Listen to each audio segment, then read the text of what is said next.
Hi, I'm Hassan from Cool Kids Creative Lab. Welcome to my channel. Today we are going to learn how to make before and after effect, which mostly photographers use to show their before edit and after edit. Don't get me wrong, you can use this effect for videos also. Please watch the video till the end, and if you enjoyed it, please make sure to hit the like, subscribe button and share with your friends. To start this tutorial, we need two photos. One before edited photo and the other one final edited photo.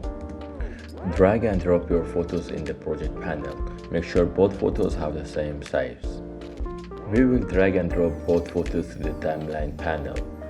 Then we go to Effect panel and search for Wipes. Drag and drop it between the photos.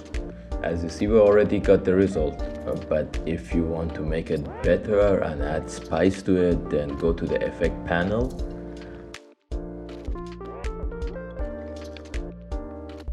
You can change the duration if you want. Either you can make it slower or faster as you want.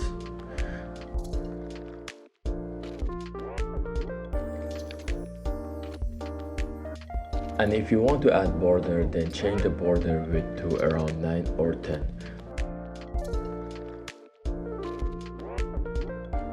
Then you can change the color as you want. I will choose white for this transition. You can do it reverse also by taking the reverse option. You can put the quality to high also for better quality. Even though you can change the angle of the transition. For example, you can do it from up, side or down.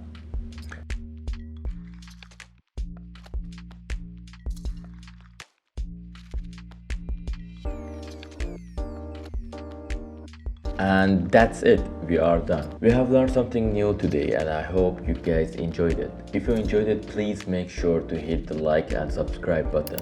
Thank you for watching the video and I hope to see you in the next video.